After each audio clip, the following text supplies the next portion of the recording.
Hello students, आपके सामने एक क्वेश्चन है इनडेफिनिट इंटीग्रल से। और ये क्वेश्चन किसी स्टूडेंट ने मुझे ईमेल आईडी पर भेजा है और इस क्वेश्चन का हम सॉल्यूशन देखते हैं। अब इस क्वेश्चन का सॉल्यूशन देखें। आपको पता है इनडेफिनिट इंटीग्रल में किसी भी क्वेश्चन के आप मल्टीपल आंसर्स दिखा सकते हैं जब तक कि आपके पास एमसीक्यूज़ में प्रॉपर आंसर्स पता ना हो। ठीक है, तो फिर भी मैं कोशिश करता हूँ। मेरे पास आंसर तो अवेलेबल नहीं है, लेकिन कहीं तक हम जाने की कोशिश करेंगे। सबसे पहले आप क्या करेंगे, ये जो साइन 2x दिखाई दे रहा है आपको, ठीक है, इस साइन 2x की जगह मैं ये लिख लेता हूँ। ज़रा ये फॉर्मूला ध्यान रखें। साइन 2x इक्वल टू ये है sine x plus cos x. मैं थोड़ा जल्दी सॉल्व करूँगा, नहीं तो वीडियो बहुत लेंथी हो जाएगी। -1 और sine 2x equal to 1 minus sine x minus cos x का होल स्क्वायर। ठीक है, हमारे पास ये दो फॉर्मूले अवेलेबल हैं। अब ये फॉर्मूले कहाँ से आए, आप इसको पूरा सॉल्व करके देखें। साइन 2x ही आता है। सॉल्व करेंगे पूरा तो आएगा 2 साइन एक्स कॉस एक्स, जो कि साइन 2x ही होता है। यही चीज़ इसके लिए भी होगी। अगर आप यहाँ पर देखें तो ऊपर cos x minus sine x है, और अगर मैं ये रखता हूँ तो फिर इसको t एज्यूम करने पे ये कैंसिल हो जाएगा। तो इस तरीके से मैं आगे बढ़ूँगा। यहाँ पर तो पुट करता हूँ। उसके लिए पहले मैं इसको बाहर निकाल लेता हूँ। ये मेरे पास आ जाएगा 1 माइनस 1/√3 बाहर आ गया। यहाँ से भी क्या बचेगा मेरे पास फिर, ऊपर तो बच गया मेरे पास cos x minus sine x. ठीक हो गया। अब डिनोमिनेटर में क्या करता हूँ, इसकी जगह रखने से पहले मैं 2/√3 को कॉमन निकाल लेता हूँ। तो ये 2/√3 बाहर आ गया, और यहाँ पर मेरे पास बच गया, कितना बचा, √3/2 प्लस साइन 2x।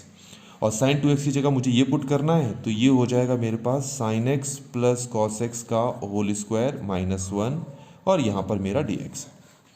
ठीक है, यहाँ पर एलसीएम लेके अगर सॉल्व करूँगा मैं तो मुझे मिलता है √3 - 1/2। आप खुद करके देख सकते हैं, आ जाएगा ये। अच्छा, इसको t मानूंगा मैं। लेट t इक्वल टू क्या मानूंगा, sine x plus cos x. तो ये हो जाएगा dt/dx equal to cos x minus sine x. अब यहाँ से dx की वैल्यू निकाल के यहाँ पर पुट करेंगे तो ऑटोमेटिकली ये वाला जो हिस्सा है कैंसिल हो जाएगा। तो ऊपर 1 बचेगा, नीचे क्या बचेगा हमारे पास, √3/2 प्लस ये हो जाएगा मेरे पास t² -1। यहाँ तक आपको समझ में आ गया होगा। ये dt, ये स्टेप मैंने डायरेक्टली लिख दिया, क्योंकि आप यहाँ से dx की वैल्यू निकाल के पुट करोगे तो ये कैंसिल हो जाएगा और यहाँ dt आ जाएगा। अब इसके बाद क्या करना है, ये √3 - 1 तो एज इट इज़ रहेगा, ये 1 रहेगा। इसको देखो मैं ऐसे लिख सकता हूँ, क्योंकि 1 इससे बड़ा है तो इसलिए मैं इसको ऐसे लिख सकता हूँ 1 माइनस √3/2। यहाँ तक समझ में आ गया होगा आपको। ठीक हो गया। ये हमारे पास यहाँ क्या है, dt। और कैसे सिंप्लीफाई कर सकता हूँ, √3 - 1/2 इंटीग्रेशन 1 ये हो गया t² माइनस, इसको ऐसे लिख सकता हूँ 2 माइनस √3/2। यहाँ तक भी क्लियर हो गया होगा आपको। और √3 - 1/2 इंटीग्रेशन 1 ये तो ऐसे ही रहेगा t²।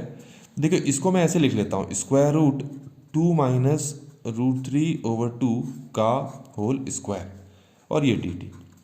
ऐसा क्यों किया, ताकि मैं ये वाला फॉर्मूला अप्लाई कर सकूँ, 1/x² माइनस a² dx। क्या होता है ये फॉर्मूला, ये होता है 1/2a log x minus a over x plus a plus c। तो ये फॉर्मूला मैं यहाँ पर अप्लाई करना चाहता हूँ, तो करता हूँ ज़रा, √3 - 1/2, तो ये हो जाएगा 1/2 स्क्वायर रूट ऑफ 2 माइनस √3/2। ठीक हो गया। और क्या आया, लॉग, ऊपर तो आ गया t minus square root of 2 minus √3/2, ये पूरा का पूरा स्क्वायर रूट में है। और नीचे आ जाएगा t plus square root of 2 minus √3/2, इस मॉड को क्लोज कर दिया, प्लस c। यहाँ तक समझ में आ गया होगा। अब क्या करना है, मैं ज़रा इसको सिंप्लीफाई करके दिखाता हूँ। ये एज इट इज़ रहेगा √3 - 1/2। देखो मैं 2 को ऐसा करता हूँ, अंदर मल्टीप्लाई कर लेता हूँ, मतलब रूट के अंदर ले जाता हूँ, तो फिर वो 4 हो जाएगा, कुछ ऐसा दिखाई देगा। देखो आपको ये हो जाएगा 4, 2 माइनस √3/2, ये समझ में आ गया। और यहाँ क्या करना है, यहाँ t की ओरिजिनल वैल्यू पुट कर दो। t की ओरिजिनल वैल्यू थी sign x plus cos x minus क्या है हमारे पास, स्क्वायर रूट 2 माइनस √3/2, ये समझ में आ गया होगा आपको। ठीक हो गया। ऐसे ही नीचे भी पुट कर दो तो ये हो जाएगा sign x plus cos x minus plus 2 minus √3/2, ये क्लोज हो गया, प्लस सी। यहाँ तक समझ में आ गया होगा। अच्छा, इसमें मैं कुछ करने वाला था, यहाँ ज़रा देखो, √3 - 1/2 मल्टीप्लाई। अब आप देखें, इससे पहले ये कैंसिल होगा, 2 बचेगा, और इस अब ये 2 को अंदर मल्टीप्लाई करोगे तो 4 - 2√3 होता है। यहाँ तक समझ में आ गया होगा आपको। अब मैं आगे बताता हूँ इसको कैसे करना है। अब यहाँ पर क्या करना है, लॉग, ये ब्रैकेट में जो दिखाई दे रहा है ये पूरा का पूरा, इसको आप ऐसे ही उतार देना। ठीक है, मैं लिख नहीं रहा हूँ टाइम बचाने के चक्कर से। अब ज़रा यहाँ देखो, ये डिनोमिनेटर में क्या है आपके पास, ये स्क्वायर रूट ऑफ 4 - 2√3। मैं इसको अलग से सॉल्व करके दिखाता हूँ। इसकी जगह मैं क्या लिख सकता हूँ, स्क्वायर रूट ऑफ 4 - 2√3 को मैं लिख सकता हूँ, ज़रा ध्यान से देखना, √3 का स्क्वायर प्लस 1 का स्क्वायर माइनस 2√3। इसको सॉल्व करोगे तो वापस 4 ही आएगा, तो ये बन जाएगा मेरे पास √3 - 1 का होल स्क्वायर। तो मेरे पास ये आ गया √3 - 1। यहाँ तक समझ में आ गया होगा आपको। तो इसका मतलब है ये पूरा का पूरा जो है ये √3 - 1 है, जो इसको कैंसिल कर देगा, और इसको कैंसिल कर देगा तो सिर्फ क्या बचेगा हमारे पास, 1/2। तो अगले स्टेप में मैं सिर्फ 1/2 लिखने वाला हूँ, मल्टीप्लाई लॉग, और ये पूरा का पूरा उतारने वाला हूँ। ये देखें, मैंने इसके बाद का स्टेप यहाँ लिख कर दिखा दिया आपको। ये तो कैंसिल हो गया, तो क्या बचा, 1/2 लॉग। ठीक है, ये सारा कुछ बचेगा आपका। अब जैसे मैंने तुम्हें ये सॉल्व करके इस फॉर्म में दिखाया, वैसे ही मुझे इसको भी यहाँ पर सॉल्व करना है। इसको भी मैं सॉल्व करके दिखाता हूँ कि मैं इसको कैसे लिख सकता हूँ। ज़रा आप देखेंगे, ये तो यहाँ वाला काम हो गया है। अब कैसे करना है ज़रा देखें। ये जो चीज़ है इसको अलग से सॉल्व करके दिखाता हूँ। अलग से सॉल्व करने के लिए 2 माइनस √3/2 हो जाएगा। ठीक है, मैं न्यूमरेटर डिनोमिनेटर दोनों को 2 से मल्टीप्लाई कर देता हूँ।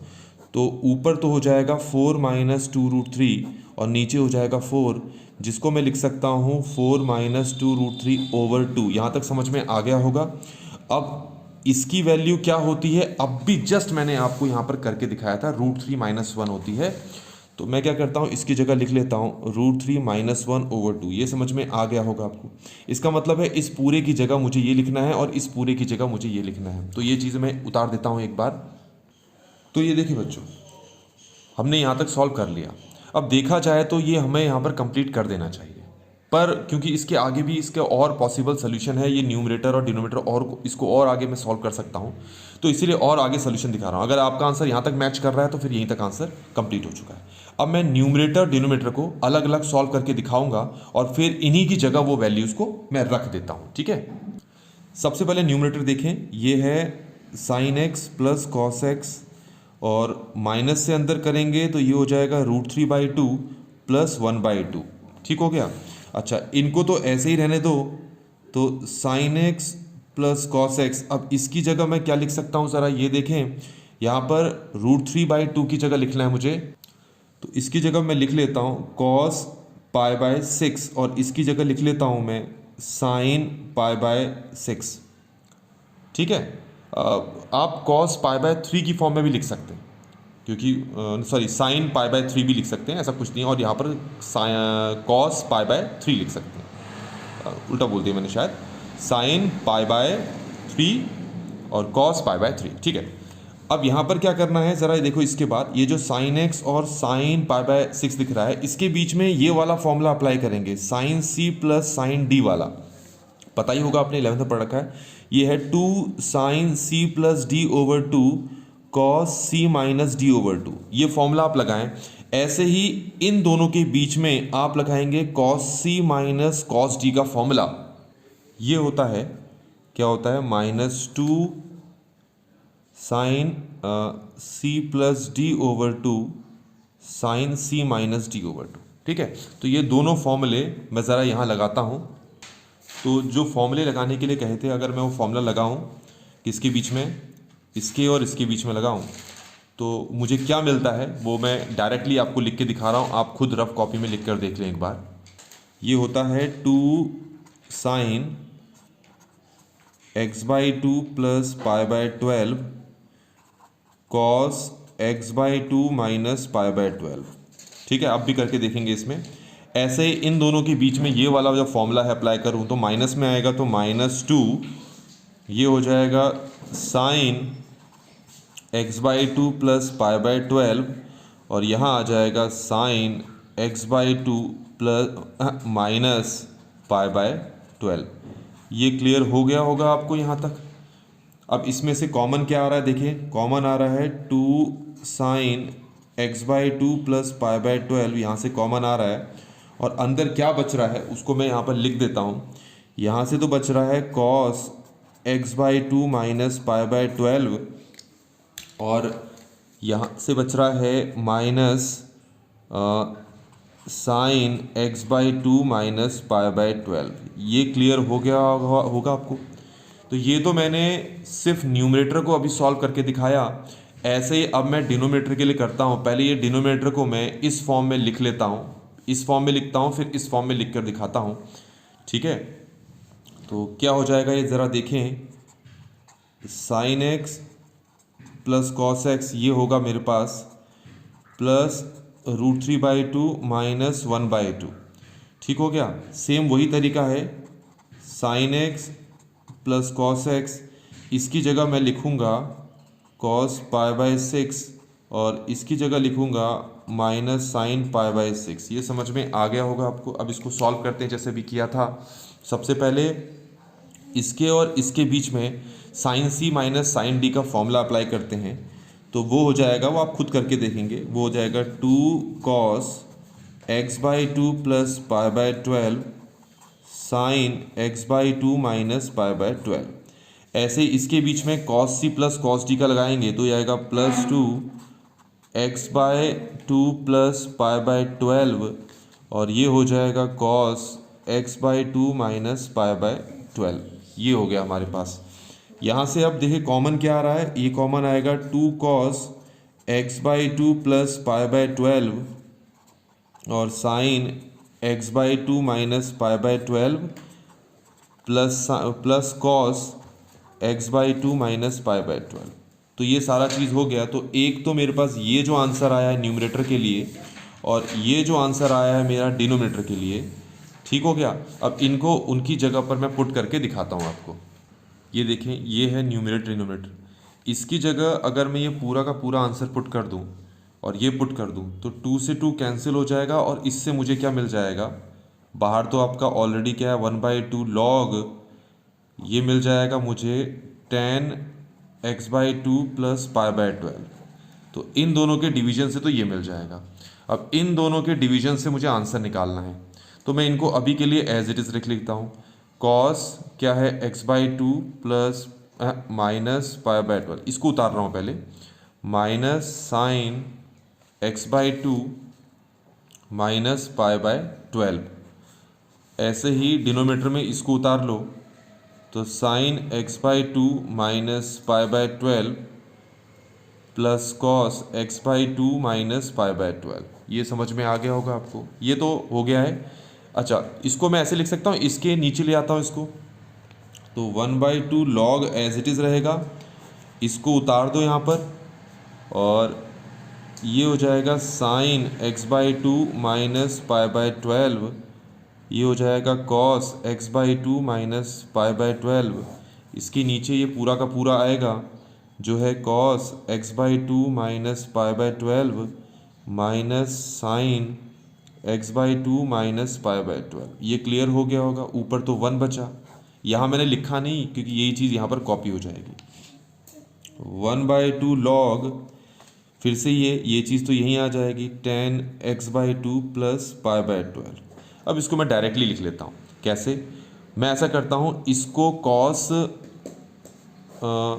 x/2 माइनस π/12 से डिवाइड करता हूँ, इसको भी डिवाइड करता हूँ, इसको भी डिवाइड करता हूँ, इसको डिवाइड करता हूँ। तो यहाँ से मुझे क्या मिलेगा, मुझे मिलेगा tan x/2 माइनस π/12। यहाँ से क्या मिलेगा, मुझे 1 मिलेगा। यहाँ से क्या मिलेगा, मुझे 1 मिलेगा। और यहाँ से क्या मिलेगा, मुझे tan x/2 माइनस π/12। ठीक हो गया। अगले स्टेप में ये जो 1 दिख रहा है, इस वाले 1 की जगह मैं लिख लेता हूँ tan π/4। ठीक हो गया।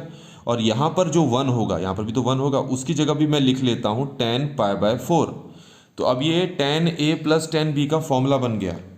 तो 1/2 देखें लॉग न्यूमरेटर में तो मेरे पास आ गया 10x/2 प्लस π/12 और डिनोमिनेटर में क्या आ गया मेरे पास, ये आ गया 10x/2 माइनस π/12 प्लस π/4। ठीक हो गया। तो ये आ गया मेरे पास आंसर 1/2 लॉग न्यूमरेटर में तो 10x/2 प्लस π/12 ही रहेगा और डिनोमिनेटर में मेरे पास क्या आ गया। इन दोनों को आप सॉल्व करके देखें तो शायद π/6 आ रहा है, तो ये हो गया x/2 प्लस π/6। तो इस तरीके से बच्चों ये वाला जो क्वेश्चन है यहाँ पर कंप्लीटली सॉल्व कर लिया। तो ये भी आंसर पॉसिबल है और जो स्टार्टिंग में मैंने बताया था वो आंसर भी पॉसिबल है।